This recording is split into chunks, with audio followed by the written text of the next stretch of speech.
بسم الله الرحمن الرحيم. أعوذ بالله من الشيطان الرجيم. بسم الله الرحمن الرحيم. والرجز فاهجر ولا تمنن تستكثر ولربك فاصبر فإذا نقر في الناقور. عزیز طلباء، آج ہم سبق نمبر 47 سورۃ المدثر آیت نمبر 5 تا 8 پڑھیں گے۔ سب سے پہلے ہم ان آیات کریمہ کے لغوی صرفی اور ترکیبی حیثیت جانتے ہیں، پھر اس کے بعد لغوی ترجمہ، پھر بمحور ترجمہ اور مختصر تفسیر ہم پڑھیں گے۔ والرجز یہ مفعول به مقدم ہے فہجر کے لیے، اور ولا تمنن تستکثر، لا تمنن فعل فاعل، تستکثر یہ جواب نہیں ہے، فعل فاعل ہے، ولربک متعلق بفصبر کے ہیں، فاذا نقر جملہ شرط ہے، پھر ناقور متعلق بنقر کے ہیں، فذلک یومئذ یوم عسیر یہ جملہ جزا واقع ہے، ذالک مبتدا، یومئذ یہ مفعول فی مقدم ہے عسیر کے لیے، یوم عسیر یہ موصوف صفت مل کر مبتدا خبر ہے ذالک کے لیے، علی الکافرین ظرف مذکر خبر مقدم غیر یسیر یہ مبتدا مؤخر ہے۔ والرجز فہجر اور پلیتی کو دور کیجیے، رجزن را کے ضمہ کے ساتھ اور را کے کسرہ کے ساتھ دونوں طرح مستعمل ہے، جیسے اس کا معنی ہے گندگی، کفر و شرک، بدعات، پلیتی۔ تو ترجمہ کریں گے، فہجر حجر یحجروں کا معنی آتا ہے چھوڑنا، فہجر امر کا صیغہ ہے، واحد مذکر مخاطب، فہجر الرجز آپ گندگی کو چھوڑ دیجئے، ولا تمنن من یمنوں کا معنی آتا ہے احسان کرنا، ولا تمنن اور آپ احسان نہ کیجئے، تستکثر تاکہ آپ زیادہ لے لیں، یعنی زیادہ لینے کی غرض سے کسی پر احسان نہ کیجئے، وَلِرَبِّكَ فَاصْبِرْ اور اپنے رب کے لیے صبر کیجئے، فَإِذَا نُقِرَ فِي النَّاقُورِ نقر ینقر نقرن کا معنی آتا ہے سور بجانا، سور میں پھونکنا، ناقور سور کو کہتے ہیں، فَإِذَا نُقِرَ فِي النَّاقُورِ جب پھونکا جائے گا سور میں، فَذَلِكَ يَوْمَئِذٍ يَوْمٌ عَسِيرٌ بس یہ دن ہوگا بڑا دشوار دن، علی الکافرین غیر یسیر کافروں پر آسان نہ ہوگا۔ ان آیات کریمہ میں اللہ رب العزت ابتداءً کچھ احکام ذکر فرما رہے ہیں، اور اس کے بعد پھر اللہ رب العزت قیامت کے ہولناکیہ ذکر فرما رہے ہیں تاکہ لوگ ان احکامات پر عمل کر سکے۔ تو والرجز فہجر میں آپ صلی اللہ علیہ وسلم کو مخاطب بنا کر یہ ایک اور حکم دیا جا رہا ہے، فرماتے ہیں والرجز فہجر، رجز را کے ضمہ اور کسرہ دونوں طرح استعمال ہوتا ہے، اس کا مطلب علامہ ابن زید وغیرہ نے یہ لیا ہے کہ اس سے مراد بت ہے، اور بت ہے تو مطلب یہ ہوا کہ والرجز فہجر اے نبی آپ بتوں کو چھوڑ دیجئے۔ نبی صلی اللہ علیہ وسلم تو بت پرستوں سے پہلے ہی سے دور تھے، بت پرستی کے قریب بھی نہیں گئے، تو پھر یہ حکم آپ صلی اللہ علیہ وسلم کو تعلیماً ہے، امت کی تعلیم کے لیے یہ حکم دیا گیا ہے کہ جب آپ صلی اللہ علیہ وسلم باوجود نبی ہونے کے، معصوم ہونے کے، آپ کو مخاطب بنا کر یہ حکم دیا جا رہا ہے تو امت کو اس حکم پر عمل کرنا اور ان چیزوں سے دور رہنا بطریق اولا لازم ہوگا، ان پر فرض ہوگا۔ تو یہ تو علامہ ابن زید وغیرہ نے الرجز کا مطلب ذکر فرمایا ہے، جبکہ حضرت عبداللہ ابن عباس رضی اللہ تعالیٰ عنہ سے روایت ہے، معرف القرآن میں انہوں نے ذکر کیا ہے، فرماتے ہیں کہ رجزن یا رجزن سے مراد ہر گناہ اور معصیت ہے، مطلب آیات کریمہ کے اس صورت میں یہ ہوگا کہ اے نبی آپ ہر قسم کے معصیت اور ہر قسم کی گناہ کو چھوڑ دیجئے۔ میں نے بتلایا آپ صلی اللہ علیہ وسلم تو پہلے ہی معصیت اور گناہ سے دور تھے، تو آپ صلی اللہ علیہ وسلم کو یہ حکم در حقیقت امت کی تعلیم ہی کے لیے ہے، جس میں گویا کہ انتہائی تاکید ہے کہ جب رسول اللہ صلی اللہ علیہ وسلم کو یہ حکم دیا جا رہا ہے تو امت کے ہر امتی کو تو اپنے آپ کو بچانا انتہائی ضروری ہے۔ تو فرماتے ہیں وَالرُّجْزَ فَاهْجُرْ، اور گندگی کو چھوڑ دیجئے، وَلَا تَمْنُنْ تَسْتَكْثِرْ، اور ایسا نہ کر کے احسان کرے اور بدلہ بہت چاہے۔ وَلَا تَمْنُنْ تَسْتَكْثِرْ، تمنن کا مطلب یہ ہے کہ کسی شخص پر احسان کی کرے، اور تستکثر کا مطلب یہ ہے کہ احسان اس نیت سے کرے کہ اس سے زیادہ وصول کرے۔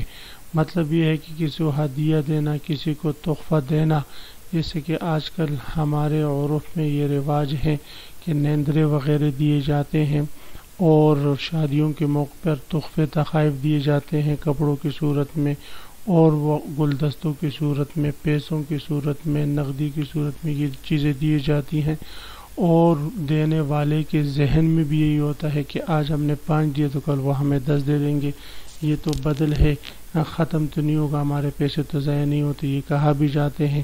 جبکہ یہاں پر اگر ہم غور کریں تو آپ صلی اللہ علیہ وسلم کو اللہ نے مخاطب بنا کر فرمایا وَلَا تَمْنُنْ تَسْتَكْثِرْ، اور آپ احسان اس نیت سے نہ کیجئے کہ آپ بہت بدلہ اس کا چاہے، یعنی بدلے کی نیت سے کسی پر احسان نہ کیجئے، بلکہ احسان تو یہ ہے کہ آپ اللہ ہی کی رضا کے لیے کسی کو کوئی چیز، کوئی ہدیہ، کوئی تحفہ دے دیں۔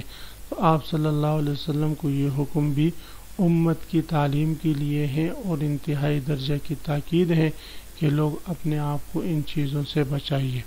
بہرحال فقہی لحاظ سے آپ صلی اللہ علیہ وسلم کے لیے اس طور پر ہدیہ دینا کہ اس میں مخاطب سے کچھ زیادہ کی امید واپسی میں ملے، یہ حرام تھا۔ باقی لوگ اگر دے دیں تو جائز تو ہے، لیکن اعلیٰ اخلاق اور جو ہے شائبے سے بچنا اور متقی ہونے کے لیے لازم ہے کہ انسان اس قسم کے گناہوں سے اپنے آپ کو بچائے۔ وَلِرَبِّكَ فَاصْبِرْ، اور اپنے رب کے لیے صبر کیجئے۔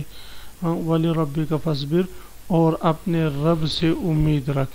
اس آیات کریمہ میں آپ صلی اللہ علیہ وسلم کو صبر کا حکم جو ہے وہ دیا گیا ہے۔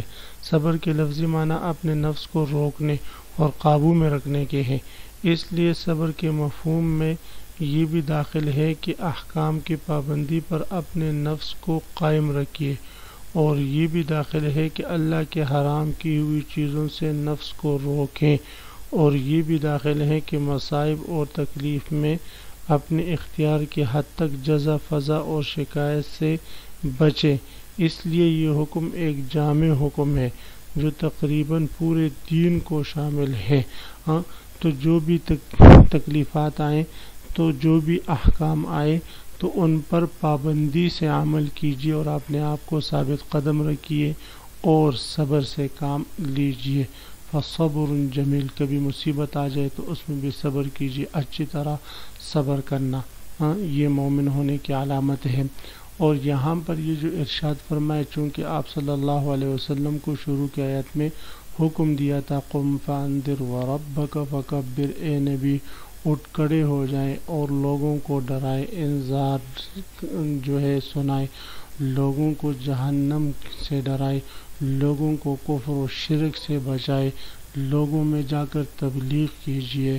تو ظاہر ہے جب آپ صلی اللہ علیہ وسلم کو دعوت کے لیے جو ہے کہا گیا، اور آپ صلی اللہ علیہ وسلم ایک داعی بن کر اب جب امت میں جائیں گے، لوگوں کے عقائد کفریہ اور شرکیہ کے خلاف بولیں گے، تو ظاہر ہے کہ لوگ آپ کے خلاف کھڑے ہوں گے آپ کے۔ اور ہوا بھی ایسے کہ آپ صلی اللہ علیہ وسلم کو طرح طرح کی تکالیف دی گئی، آپ صلی اللہ علیہ وسلم کو مختلف مشقتوں کا سامنا کرنا پڑا، تو اللہ رب العزت نے ابتدا ہی سے آپ کو یہ حکم فرمایا وَلِرَبِّكَ فَاصْبِرْ۔ اس دعوت کے راستے میں مختلف مشقتیں تکلیفیں آئیں گی، لیکن آپ نے اپنے رب کے لیے صبر کرنا ہے، اور اپنے رب کی خاطر جو ہے ان لوگوں کی باتوں کو برداشت کرنا ہے۔ اس سے معلوم ہوا کہ آپ صلی اللہ علیہ وسلم کو یہ جو احکام دیے گئے ہیں یہ احکام در حقیقت امت کی تعلیم کے لیے ہے.